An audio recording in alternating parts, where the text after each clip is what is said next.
नमस्कार दोस्तों, स्वागत है आपका जेएमसी सिंप्लीफाइड यूट्यूब चैनल पर। अगर आप UGC net mass communication and journalism की तैयारी कर रहे हैं और अपने एग्जाम नोट्स या कंसेप्ट्स को लेकर कंफ्यूजन में हैं, तो ये चैनल आपके लिए। इससे पहले वाली वीडियो में हमने मास कम्युनिकेशन एंड जर्नलिज्म के बीच का डिफरेंस समझा था कि ये दोनों टर्म्स आपस में किस तरह से डिफरेंट है और क्या इनमें सिमिलरिटीज हैं। अगर आपको अभी तक इन दोनों टर्म्स के बीच का डिफरेंस नहीं है पता, तो आप इससे पहले वाली वीडियो को देखें जिससे आपकी बेटर अंडरस्टैंडिंग हो सके सब्जेक्ट के लिए। तो शुरू करते हैं हम अपने सेकेंड टॉपिक से, जो है development of mass communication in India. अब मास कम्युनिकेशन क्या होता है ये हम बहुत अच्छे से अपनी पहली वीडियो पे समझ चुके हैं। तो अगर आपको ये नहीं आता है तो आप पहले वाली वीडियो को विजिट करें। मास कम्युनिकेशन इन इंडिया, किस तरह से लोगों के साथ कम्युनिकेट किया जा रहा था इंडिया में, ज्यादा बड़ी ऑडियंस के साथ किस तरह से कम्युनिकेट किया जा रहा था, वो हम इसे समझेंगे। समझने के लिए हमने डेवलपमेंट को 3 पार्ट्स में डिवाइड किया है। अब इंडिया जो है वो अलग अलग चरणों से गुजरा है, हमेशा से ऐसा नहीं था जैसा अभी है। तो जो डेवलपमेंट हुई है वो भी अलग अलग चरणों में अलग अलग तरह से हुई है। जैसे पहले हमारा इंडिया ब्रिटिश कंट्रोल में था, उसमें हमारा मीडिया अलग तरह से काम करता था। आज़ादी की लड़ाई में इसने अलग तरीके से योगदान दिया है, और जब हम आज़ाद हो गए तब मीडिया का रोल बिल्कुल चेंज हो गया, बहुत सी चीज़ें उसमें ऐड हुई हैं।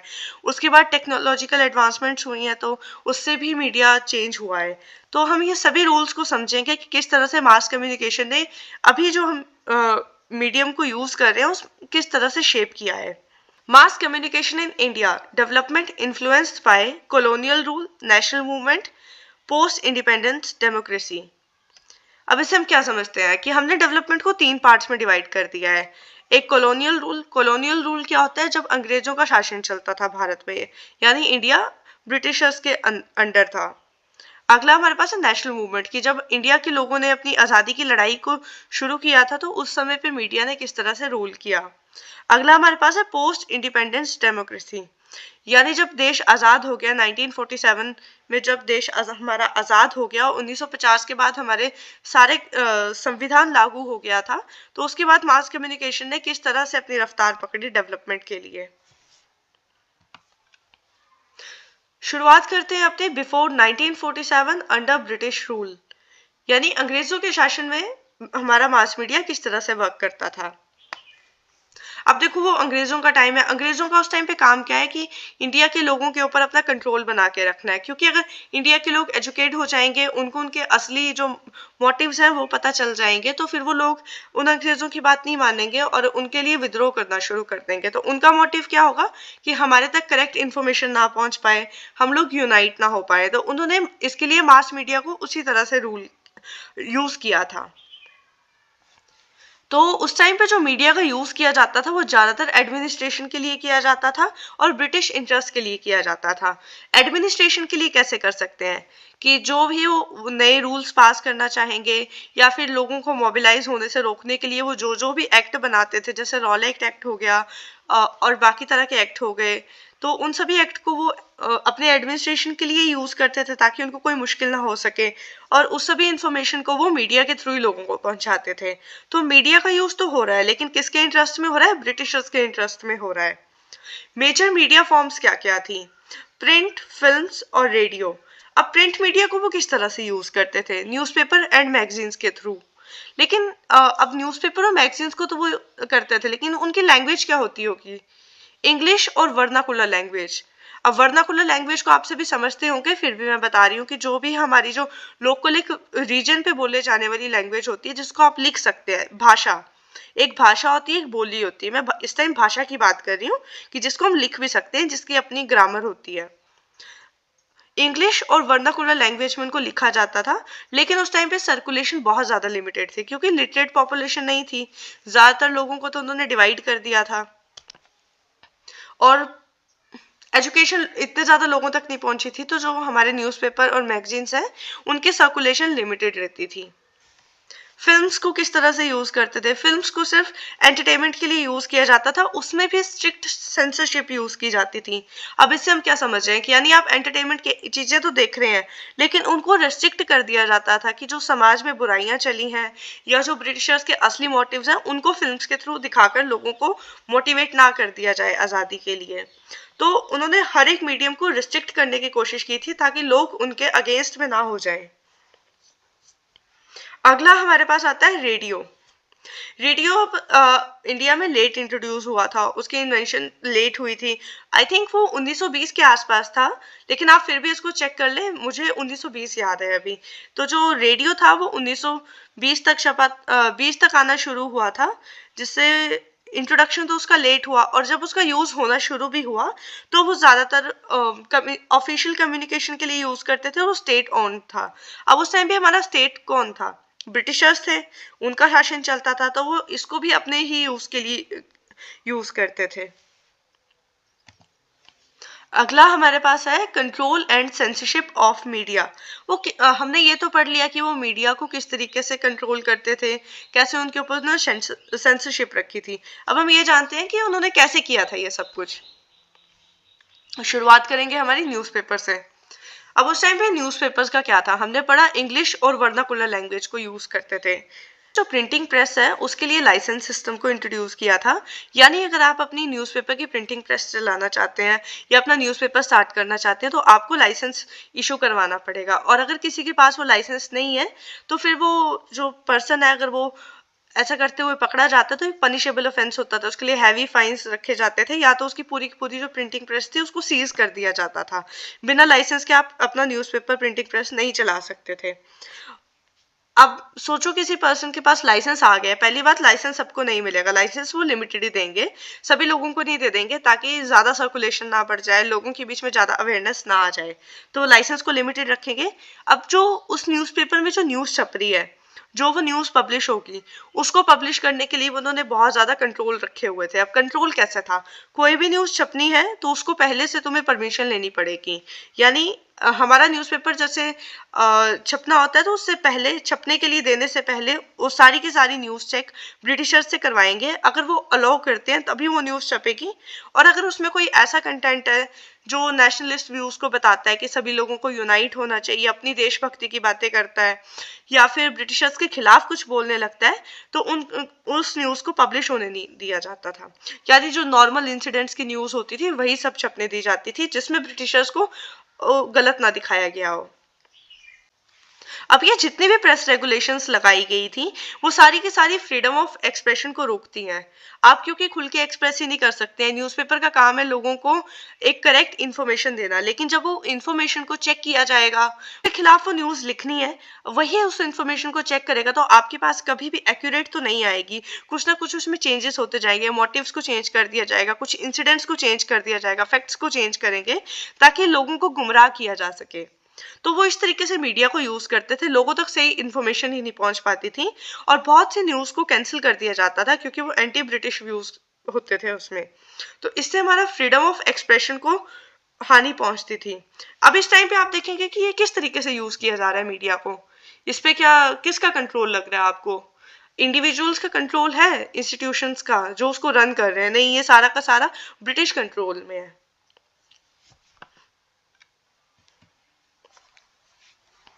Print media as voice of nationalism. अब प्रिंट मीडिया को किस तरीके से एक नेशनलिज्म की वॉइस के लिए यूज किया गया, यानी जब हमारे पास आज़ादी का टाइम आया या फिर सभी लोगों को इंटीग्रेट करने के लिए प्रिंट मीडिया ने सबसे अच्छा रोल प्ले किया था, क्योंकि फिल्म्स बनाने के लिए आपको बहुत ज़्यादा बजट लगेगा, बहुत ज़्यादा तैयारी करनी पड़ेगी, लेकिन जो हमारा प्रिंट मीडिया था, न्यूज़पेपर था, डेली उस पर न्यूज़ छपेगी या पीरियोडिकल्स में छपेगी, वीकली आ जाएगी, तो उससे लोग ज़्यादा इंटीग्रेट होना शुरू हो गए थे। तो वो किस तरीके से एक ऐसा प्लेटफॉर्म बना जिससे लोगों को इंटीग्रेट किया जा सका। अब हम इसमें बात करते हैं कि वो कैसे बना। तो प्रिंट, ये हमें बात बिल्कुल याद रखनी है कि उस टाइम पे प्रिंट मीडिया को एक ऐसे प्लेटफॉर्म की तरह यूज किया गया था जो एक नेशन की आइडियोलॉजी बनाने में काम आया। यानी एक एक रीजन में अब सभी थे ना, इतनी ज्यादा कम्युनिकेशन तो थी नहीं कि पूरा इंडिया आपस में कनेक्ट हो जाएगा। जैसे आजकल आप देखते हैं कि एक मैसेज भेजो, एक पूरे कैंपेन के लिए लोग इकट्ठे हो जाते हैं, या फिर पूरे वर्ल्ड वाइड से उसके लिए सपोर्ट आ जाता है, ऐसे था नहीं, रीजन रीजन में बटा हुआ था। तो इसके लिए पूरे रीजन्स को इंटीग्रेट करके जब हमें नेशन बनाना था, किसी कैंपेन के लिए पूरे नेशन की जरूरत थी, तो उसके लिए प्रिंट मीडिया ने रोल प्ले किया। अब वो इन्होंने रोल कैसे प्ले किया था? न्यूज़पेपर में उन्होंने ऐसे आर्टिकल्स लिखना शुरू कर दिए जिससे लोगों को समझाया गया कि किस तरह से ब्रिटिश पॉलिसीज हमारे लिए खतरनाक है, उनका एडमिनिस्ट्रेशन किस तरह से हम लोगों के लिए गलत हो रहा है। क्योंकि आधे से ज्यादा लोग तो यही मानते थे कि ये जो हो रहा है वही हो रहा है और हम इसकी कैद से नहीं निकल सकते, इसलिए सब कुछ हमें झेलना पड़ेगा। लेकिन ऐसे कुछ लोग थे जिनको हम नेशनलिस्ट बोलते हैं, जिन्होंने एक देश की जिन्होंने एक देश के बारे में सोचा कि हम एक नया देश बनाएंगे, हम ऐसे ऐसे संविधान बनाएंगे। तो उनको जो कॉमन मासेस का इंटरेस्ट चाहिए था, कॉमन मासेस का जो साथ चाहिए था, उसके लिए उन्होंने प्रिंट मीडिया को यूज किया। लोगों के बीच में इस तरह के व्यूज रखे गए जिससे वो अपनी नेशन की आवाज को उठा सके, जैसे Swaraj, civil right, social reforms कि किन किन चीजों पे सुधार होना चाहिए। ब्रिटिश एडमिनिस्ट्रेशन को उन्होंने उनकी पॉलिसीज को जो है वो क्रिटिसाइज करना शुरू किया, जिससे लोगों को समझ आया कि ये चीज गलत हो रही है। लोगों के बीच में पॉलिटिकल अवेयरनेस को क्रिएट किया गया ताकि लोगों को पता चल सके कि पॉलिटिकली क्या करेक्ट होना चाहिए और किस तरह से कंट्रोल होना चाहिए। और ये सब करने के बाद जब ये सारे आर्टिकल्स ऐसे छपने लग पड़े, ब्रिटिशर्स को उन्होंने क्रिटिसाइज करना शुरू किया, तो लोगों को भी धीरे धीरे समझ आने लगा कि कॉलोनियल रूल किस तरह से वर्क कर रहा है और लोगों का ओपिनियन शिफ्ट होने लग पड़ा। पहले तो लोग सपोर्ट में थे कि हाँ जी ब्रिटिशर्स हमारे लिए काम कर रहे हैं, ठीक है। कुछ लोगों को दिक्कत तो थी लेकिन वो एक्सेप्ट कर चुके थे कि ठीक है जैसे चला है वैसे ही रहेगा सब कुछ। लेकिन उसके बाद धीरे धीरे करके लोगों को समझ आने लगा कि नहीं हमारे साथ गलत हो रहा है, और वो सभी इकट्ठे होकर अपनी आवाज उठाने लगे। जो नेशनलिस्ट रहे हैं, फ्रीडम स्ट्रगल में जिनका रोल रहा है, उन्होंने अपने न्यूज़पेपर्स चलाए हैं। कुछ फेमस न्यूज़पेपर्स में उन्होंने एडिटर्स का काम किया है, जिससे लोगों के बीच में करेक्ट इन्फॉर्मेशन पहुंची है और लोगों को इंटीग्रेट किया गया है। इन सभी जो लीडर्स के जो न्यूज़पेपर्स हैं, उन सभी के बारे में अगली आने वाली वीडियोस में पढ़ेंगे। Mass communication after independence. अब आज़ादी की लड़ाई के बाद मास कम्युनिकेशन ने किस तरह से वर्क किया, इससे पहले हम देख रहे हैं कि अब एक छोटा सा रिकैप करते हैं जिससे हम सारी चीज़ों को अच्छे से याद कर सकें। क्योंकि ये जो आपकी वीडियो है ना, ये आपकी याद करने वाली वीडियो नहीं है। आप इस वीडियो को इस तरीके से देखो कि आपके माइंड में इमेज बननी चाहिए, एक स्टोरी की तरह सुनो इसको, ताकि इसके रिलेटेड कोई आपको क्वेश्चन आता है तो आप उसको सॉल्व कर सको स्टोरी से, अपनी अंडरस्टैंडिंग से। हमने शुरुआत की थी ब्रिटिश रूल से। ब्रिटिश रूल में आप मीडिया किस तरह से वर्क कर रहा था, ब्रिटिश के इंटरेस्ट में, यानी जिस तरह से ब्रिटिशर्स चाहते हैं उस तरह से वो यूज करते थे। जो इन्फॉर्मेशन भेजनी है वो भेजी, जो नहीं भेजनी वो नहीं भेजी। इस तरह से ब्रिटिशर्स ने कंट्रोल किया। उसके बाद हमारी आज़ादी की लड़ाई के टाइम पे सारे नेशन को इंटीग्रेट करने के लिए ब्रिटिशर्स को क्रिटिसाइज किया और अच्छी अच्छी जो डिमांड्स थी, जो अच्छे अच्छे थॉट्स थे स्वराज के, सिविल राइट्स के, उन सभी चीज़ों को लोगों के सामने रखा। अब ये भी हमारा हो गया, आज़ादी मिल गई है, अब ब्रिटिशर्स नहीं है। अब हमें आज़ादी की लड़ाई भी नहीं लड़नी है। अब देश नया नया आज़ाद हुआ तो हमारा मेन फोकस किस चीज़ पे होगा, डेवलपमेंट के ऊपर। क्योंकि ब्रिटिशर्स जब देश छोड़कर गए थे उस टाइम पे देश की हालत बहुत बुरी थी, बहुत ज़्यादा पॉवर्टी थी, खेती बाड़ी नहीं होती थी इतनी ज़्यादा। तो हमारे पास हंगर थी, पॉवर्टी थी, बहुत सी बीमारियां होती थी, बहुत ज़्यादा लोग जो थे वो माल न्यूट्रिशन में थे, लोगों में न्यूट्रिशन वैल्यू बहुत ही ज़्यादा कम थी, पैसे नहीं बचे थे लोगों के पास। तो उस टाइम पे एक देश की डिमांड क्या होगी, डेवलपमेंट की। तो मास कम्युनिकेशन ने किस तरह से अब इंडिपेंडेंस के बाद वर्क करेगा डेवलपमेंट के लिए। तो ये स्टोरी आपके माइंड में होनी चाहिए ताकि आपको चीजें समझ आए।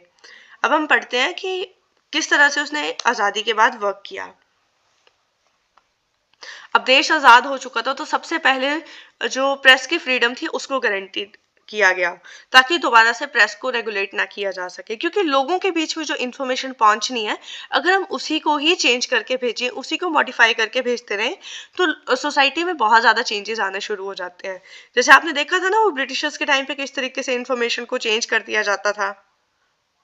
उनके बीच में भी कोई क्यूरियोसिटी नहीं थी, उनको पता था जो चला है वैसा चला है, वो उन्होंने वो सारी चीजें एक्सेप्ट कर ली थी। तो आज़ादी के बाद जो हमारा फ्रीडम ऑफ स्पीच था उसी में ही अब फ्रीडम ऑफ प्रेस को ग्रांटेड किया गया, लेकिन इसमें हमारे पास कुछ रेस्ट्रिक्शंस लगाई गई थी कि आप कुछ भी नहीं लिख सकते हो। अब रेस्ट्रिक्शंस किस तरह की थी, मैं आपको थोड़ी सी रेस्ट्रिक्शंस बताती हूँ जिससे आपको थोड़ा आइडिया लग जाए। जैसे हम अगर किसी कंट्री के साथ फ्रेंडली रिलेशंस में है, तो उस कंट्री के लोगों के बारे में या उस कंट्री के बारे में कुछ बुरा ना लिखना जिसके साथ हमारे फ्रेंडली रिलेशंस है।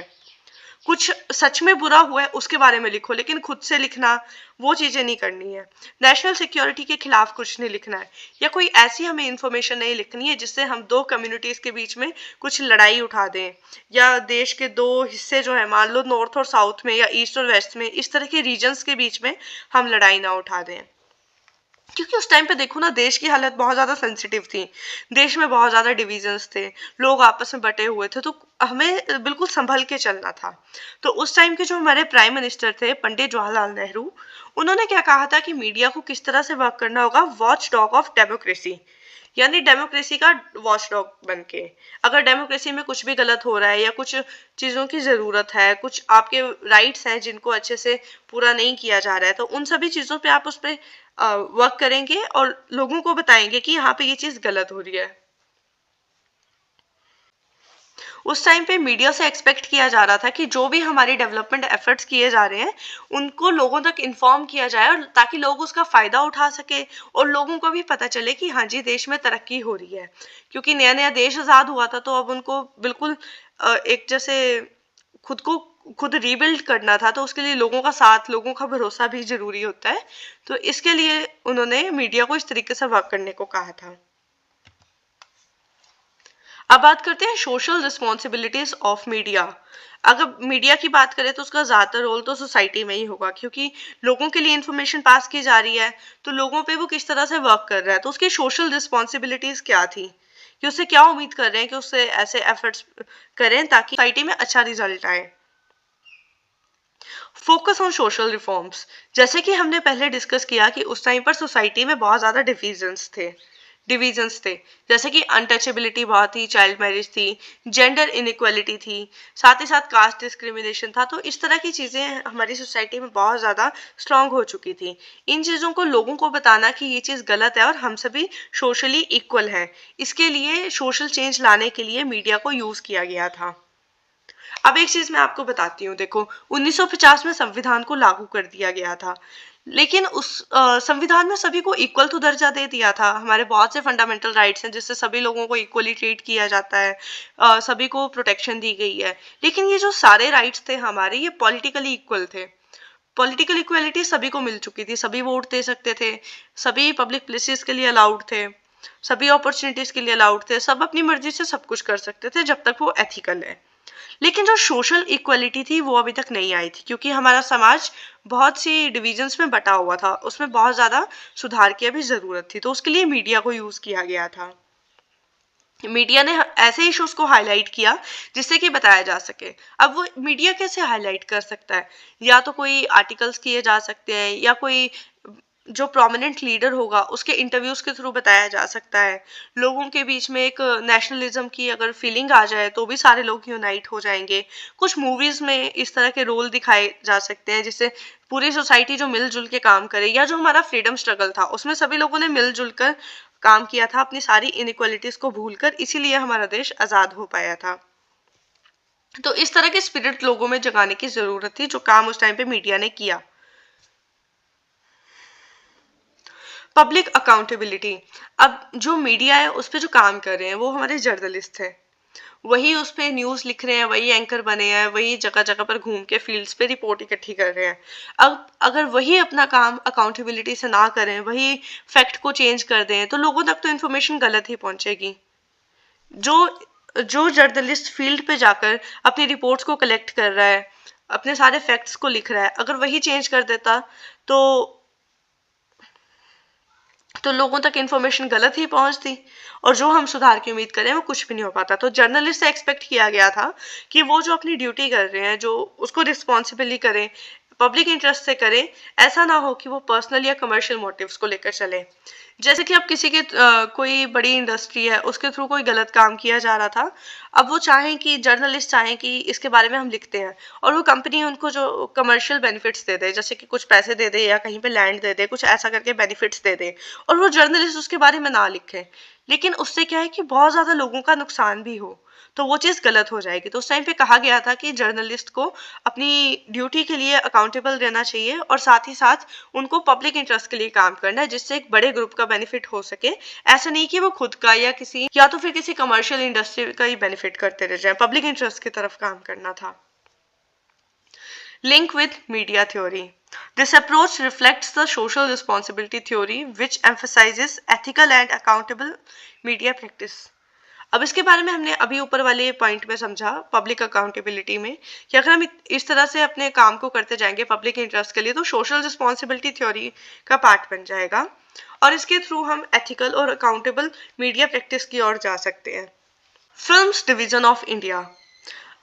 अब जैसे कि हमने मीडियम्स की बात की, न्यूज़पेपर की बात कर ली हमने, तो फिल्म्स को किस तरह से यूज किया गया था डेवलपमेंट के लिए। गवर्नमेंट का इनिशिएटिव था जिसमें गवर्नमेंट ऑफ इंडिया फिल्म्स को यूज करती थी लोगों को एजुकेशन के लिए और अवेयरनेस के लिए। अब फिल्म्स को ही क्यों यूज किया गया था इसके बारे में आप कुछ बता सकते हैं?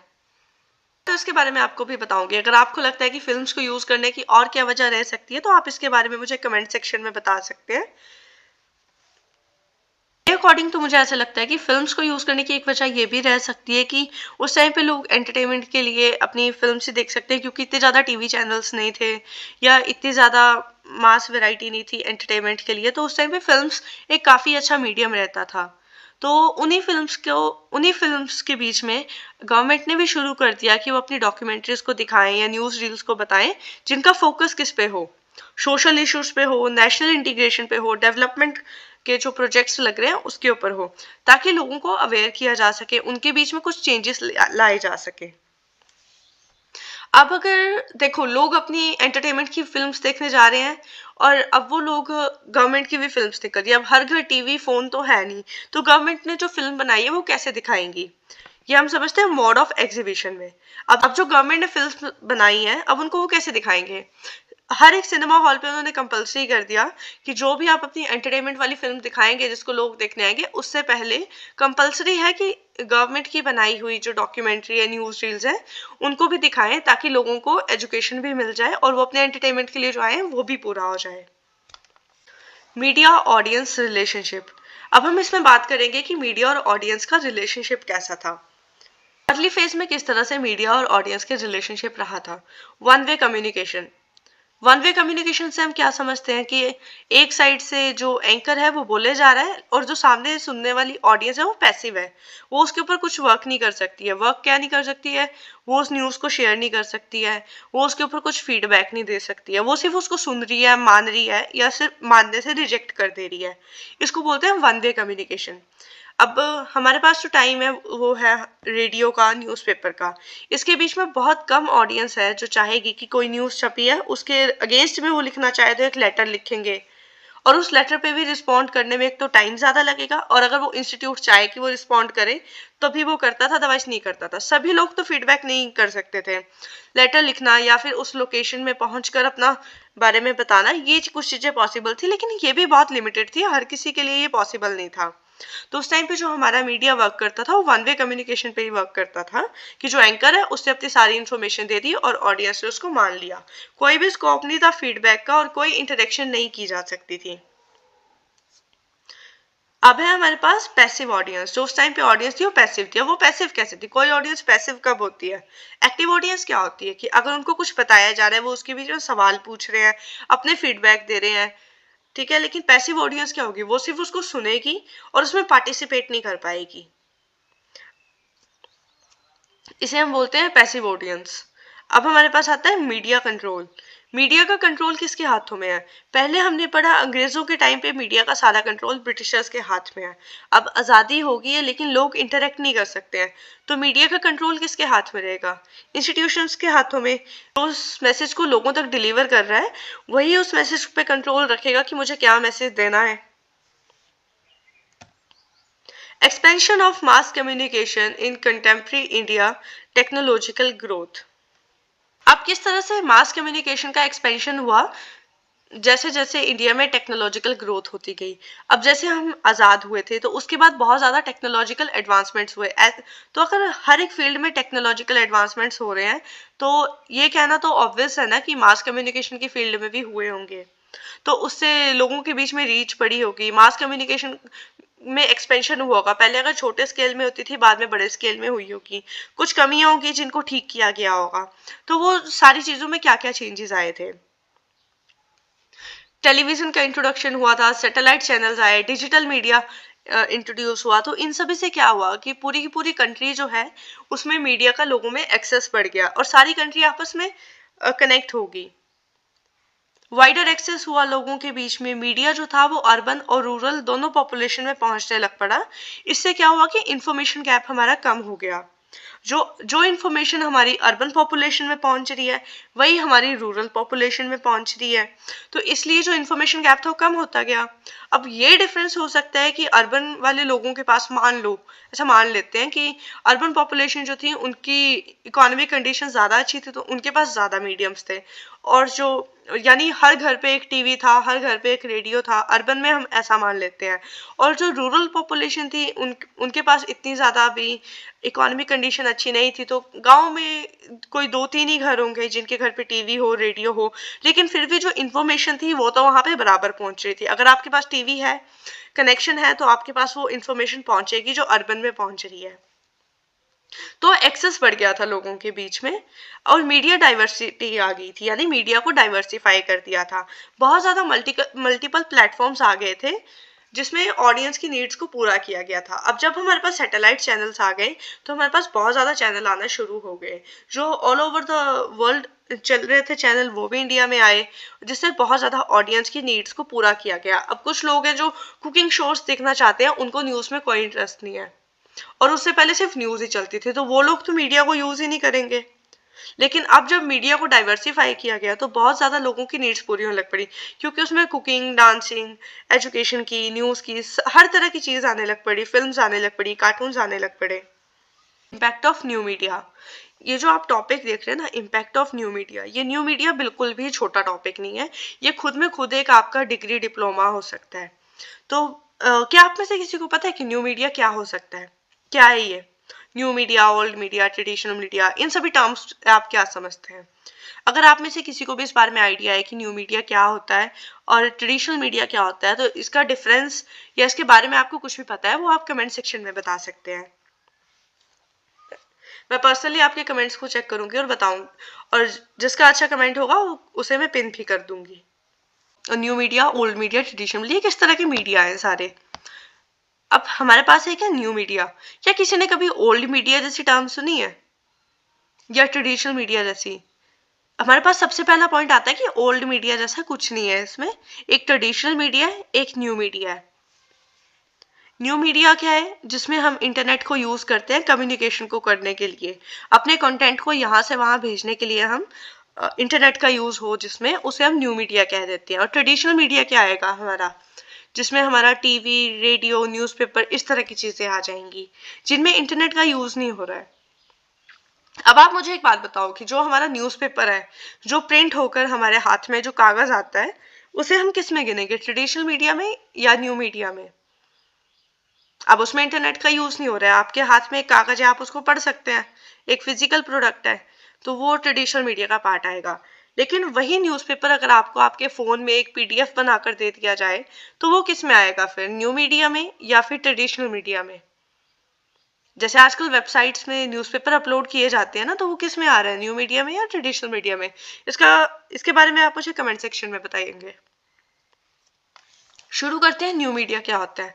न्यू मीडिया एक ऐसी टेक्नोलॉजी आई हमारे बीच में जिसमें जो डिजिटल कम्युनिकेशन प्लेटफॉर्म्स थे वो बहुत ज़्यादा बने।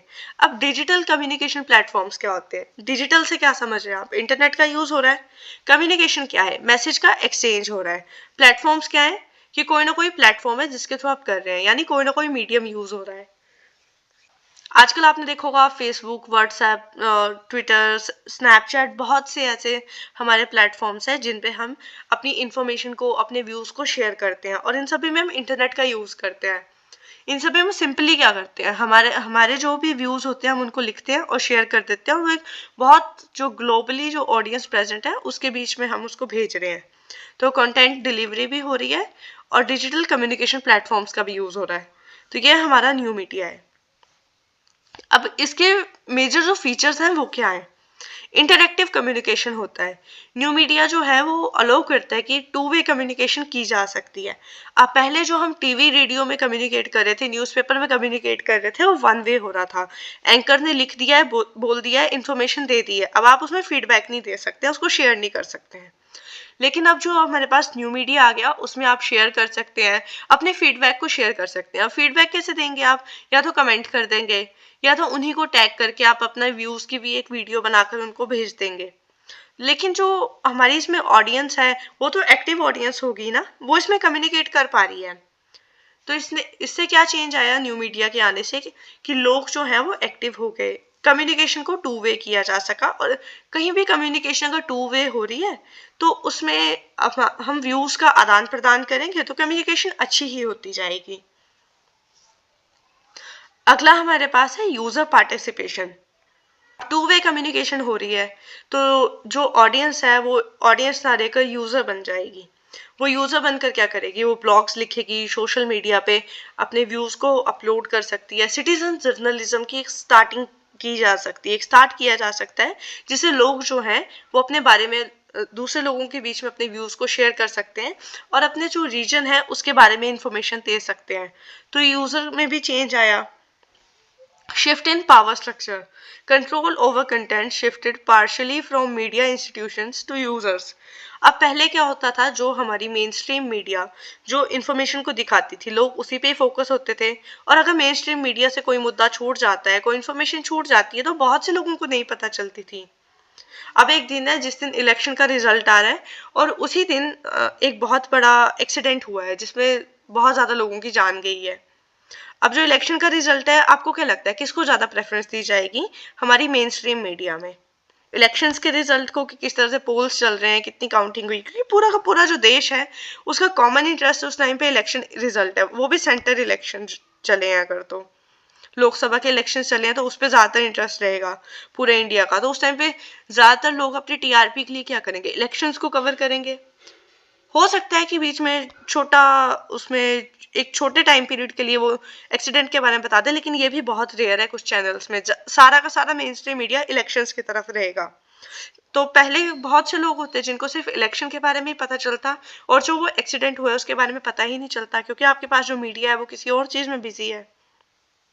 लेकिन अब जो कंटेंट के ऊपर कंट्रोल है वो लोगों के हाथों में भी आ गया है। जो वहाँ के रीजनल लोग होंगे, अब जैसे इन्फ्लुएंसर्स हैं, वो किसी मुद्दे को कितने अच्छे से उठा लेते हैं, कितने अच्छे से वो कैंपेन रन कर देते हैं पूरा का पूरा। और जो भी प्रॉब्लम होती है उसको, बहुत ज्यादा प्रॉब्लम्स हम सोशल मीडिया के थ्रू ही सॉल्व कर देते हैं लोगों को इकट्ठा करके। तो इसमें पावर में भी फर्क हुआ ना, कि पहले सब कुछ हम मेन स्ट्रीम मीडिया पे डिपेंड थे और अब हम अपनी चीजों को हम सोशल मीडिया के थ्रू पूरा कर ले रहे हैं, डिजिटल प्लेटफॉर्म्स के थ्रू पूरा कर ले रहे हैं। हमारे बहुत से ऐसे न्यूज चैनल्स हैं जो सोशल मीडिया प्लेटफॉर्म्स पे रन करते हैं। आपने फेसबुक पे बहुत ज्यादा चैनल देखे होंगे जो ऑफिशियली न्यूज चैनल्स हैं, लेकिन वो सारे के सारे डिजिटल प्लेटफॉर्म्स पे रन करते हैं। उनका काम है कि एक छोटे रीजन के लिए, एक स्टेट स्पेसिफिक भी हो सकते हैं, कि एक छोटे रीजन के लिए वो अपनी न्यूज को शेयर करते हैं। उसमें ये लोगों को ज्यादा अच्छे से जोड़ के रखते हैं, क्योंकि आजकल ज्यादातर लोग टीवी छोड़ चुके हैं या रेडियोस नहीं सुनते हैं, लेकिन वो सारे फोन चलाते हैं। हमारी कम्युनिकेशन के लिए अब सोशल मीडिया ज्यादातर यूज किया जा रहा है। Change in nature of audience. अब इसके बारे में हम बता सकते हैं ना कि किस तरह से लोगों के नेचर में चेंज आया, ऑडियंस किस तरह से चेंज हुई। न्यू मीडिया के आने के बाद क्या क्या सोसाइटी में चेंजेस आए हैं, आपने इसके बारे में अभी पढ़ा है। अब हमारा फर्स्ट पॉइंट इसमें लिखा है फ्रॉम ऑडियंस टू यूजर्स, कि जो लोग हैं वो ऑडियंस से यूजर बन गए। वो कैसे बन गए? पहले वो सिर्फ सुनते थे, लेकिन अब वो क्रिएट कर सकते हैं, मैसेज को शेयर कर सकते हैं और वो चुन सकते हैं कि उनको कौन सी इन्फॉर्मेशन सुननी है, कौन सी इन्फॉर्मेशन नहीं सुननी है। तो वो पैसिव ऑडियंस ना रहकर एक्टिव यूजर्स बन गए हैं। अगला हमारे पास है फीडबैक मैकेनिज्म आ गया। सोशल मीडिया प्लेटफॉर्म्स के थ्रू फीडबैक जो है वो बहुत इंस्टेंट हो गया। अगर कोई वीडियो अभी आप शुरू करते हैं और वो 1 सेकेंड ही देखते हैं, फिर भी आप एबल हैं कि आप 1 सेकेंड वीडियो देखने के बाद भी उसमें कुछ कमेंट कर सकते हैं। यानी फीडबैक बहुत इंस्टेंट है, आप लिखेंगे और वो सेकेंड्स में वहां पे पहुंच जाएगा। और क्या पता देश के या दुनिया के कौन से कोने से कोई दूसरा इंसान आपके कमेंट को देख के उस पर बात शुरू कर दे, या कुछ आपका फीडबैक इतना स्ट्रांग हो कि वो ज्यादा बड़ा एजेंडा बन जाए। तो feedback mechanism social media platforms में बहुत स्ट्रांग है और इससे लोगों के बीच में काफी ज्यादा इंफॉर्मेशन को शेयर किया जा सकता है। ऐसे हो सकता है कि कोई इंफॉर्मेशन को सिर्फ एक तरफा बताया जा रहा है और लोग उसको कमेंट सेक्शन में आकर ठीक कर रहे हैं कि नहीं नहीं ऐसा भी हुआ था। तो लोग एक साइड की इंफॉर्मेशन अब नहीं सुनते हैं, ज्यादा लोगों की बात सुनकर उनको प्रॉपर फैक्ट्स लगते हैं पता। लोगों के बीच में एक पार्टिसिपेटरी कल्चर आया है कि मीडिया कंजम्पशन जो है अब वो पार्टिसिपेटरी होगी पैसिव की जगह। अब इसका मतलब क्या है, लोग सुनने की जगह उसमें पार्टिसिपेट करने लग पड़े हैं। अब कुछ हम प्रैक्टिस क्वेश्चन की तरफ बढ़ते हैं कि किस तरह से मास कम्युनिकेशन में जो हमने अभी पढ़ा है किस तरह से उसकी डेवलपमेंट हुई है। तो उसके लिए आपने पूरी स्टोरी की तरह समझ लिया ना ये। अब उसी स्टोरी के बेस पे हम सोचेंगे कि किस तरह से इस पे क्वेश्चंस आ सकते हैं। मैंने कुछ यहाँ पे प्रैक्टिस क्वेश्चन दिए हैं जो हमारे नेट के PYQ रहे हैं। तो चलिए इनको सॉल्व करने की कोशिश करते हैं। और आप भी जब क्वेश्चन सॉल्व करते हैं तो बहुत से लोग करते हैं कि जो हमारी PYQ की बुक आती है पुराने पेपर्स के जो क्वेश्चंस होते हैं उनको वो याद कर लेते हैं। इतनी प्रैक्टिस करेंगे कि वो याद कर लेंगे। एक बात है इसमें कि हमें क्वेश्चंस को इसमें याद नहीं करना है कि पर्टिकुलर क्वेश्चन का ये आंसर है, हमें वो याद नहीं करना है। हमारा नेट की तैयारी के लिए फोकस रहना चाहिए कि हमने अपने कंसेप्ट को स्ट्रॉन्ग करना है ताकि किसी भी सेंस में क्वेश्चन आ जाए हम उस क्वेश्चन को सॉल्व कर पाए। हमारा फर्स्ट क्वेश्चन है the development of mass communication during colonial rule in India was mainly aimed at, कि जो कॉलोनियल रूल के टाइम पे जो मास कम्युनिकेशन जो वर्क कर रहा था डेवलपमेंट के लिए वो किस तरह से कर रहा था। कॉलोनियल रूल कौन सा था, जो हमने ब्रिटिश रूल में काम किया। जो ब्रिटिश रूल में हमने मास कम्युनिकेशन का काम देखा है वो किस पे ज्यादातर फोकस था, public participation, national integration, administrative control और कल्चरल रिवाइवल। अब मान लो कि आपने ये जो सारी स्टोरी पढ़ी है वो आपने नहीं पढ़ी है और अगर आपको याद भी नहीं है तो आप इस क्वेश्चन को किस तरह से सॉल्व करेंगे। इस टाइम पे आपको सॉल्व करनी चाहिए अपनी कॉमन सेंस लगाकर। भी कुछ क्वेश्चन सॉल्व हो जाते हैं तो हमें फोकस करना चाहिए कि अगर हमें कोई क्वेश्चन नहीं भी आता तो क्या ये कॉमन सेंस से सॉल्व हो रहा है। अगर उससे सॉल्व हो रहा है तो वो भी हमारा बेनिफिट है, हमें तो बस वो क्वेश्चन ठीक करना है। उसके लिए हमने सब्जेक्टिव आंसर नहीं लिखना है। तो कोशिश करते रहना चाहिए कि क्या पता क्वेश्चन सॉल्व हो जाए। तो इसको ज्यादातर हम अपने कॉमन सेंस से सॉल्व करने की कोशिश करेंगे। ठीक है, मेरे साथ आप भी देखिएगा कि क्या आपको ये पार्ट समझ आ रहा है कि नहीं। कॉलोनियल रूल में किस तरह से मास कम्युनिकेशन को यूज किया जा रहा था। क्या आपको लगता है कि ब्रिटिशर्स पब्लिक पार्टिसिपेशन के लिए यूज करेंगे? उनको तो लोगों की गैदरिंग ही नहीं चाहिए थी, लोग इंटीग्रेट ही नहीं चाहिए, तो पब्लिक पार्टिसिपेशन तो नहीं हो सकता है। नेशनल इंटीग्रेशन भी वो नहीं चाहेंगे। कल्चरल रिवाइवल, अब ब्रिटिशर्स जो हैं वो इंडिया के कल्चर को रिवाइव क्यों करेंगे? उनका तो फोकस था कि सब कुछ हम वेस्टर्नाइज कर देंगे, सब कुछ मॉडर्नाइज कर देंगे। मॉडर्नाइजेशन के नाम पे उन्होंने अपना जो वेस्टर्न कल्चर था उसको इंडिया पे थोपने की पूरी कोशिश की थी। तो वो हमारा कल्चरल रिवाइवल तो नहीं करेंगे। अब इस पे आपको ऑप्शन क्या लग रहा है? ऑप्शन ए नहीं है, बी नहीं है, डी नहीं है, तो हमारे पास एक ही आंसर बचता है सी। तो सी हमारा इसमें आंसर आ जाता है।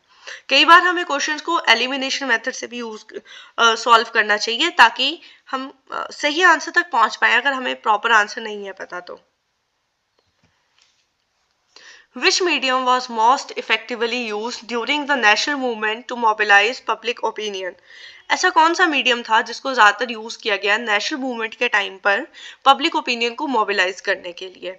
अब इसके बारे में हमने स्पेशल एक स्लाइड पढ़ी थी और फोकस किया था पूरा का पूरा कि ऐसा कौन सा मीडियम था और उसने कैसे कैसे लोगों के पब्लिक ओपिनियन को शिफ्ट किया था।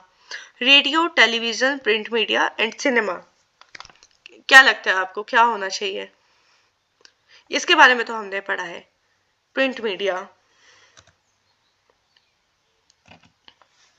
During the national movement the role of mass communication was mainly, अब इसको हम कोशिश करते हैं एलिमिनेशन से सॉल्व करने की। नेशनल मूवमेंट में किस तरह से मास कम्युनिकेशन ने वर्क किया?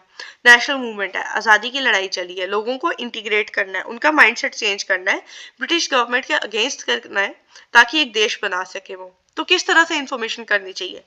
प्रॉफिट ओरिएंटेड, उस टाइम पे प्रॉफिट ओरिएंटेड तो नहीं होना चाहिए, एंटरटेनमेंट ओरिएंटेड बिल्कुल भी नहीं होगा। परसुएसिव एंड मोबिलाइजेशन हो सकता है, इंफॉर्मेटिव ये भी हो सकता है। अब जो इंफॉर्मेटिव है ये तो मीडिया का रोल है कि लोगों को इन्फॉर्म करेगा, लेकिन नेशनल मूवमेंट इसमें पर्टिकुलर लिखा हुआ है। तो नेशनल मूवमेंट के टाइम पे जरूरत थी लोगों के माइंडसेट को चेंज करने की, उनको परसुएसिव एंड मोबिलाइजेशन इसका आंसर रहेगा।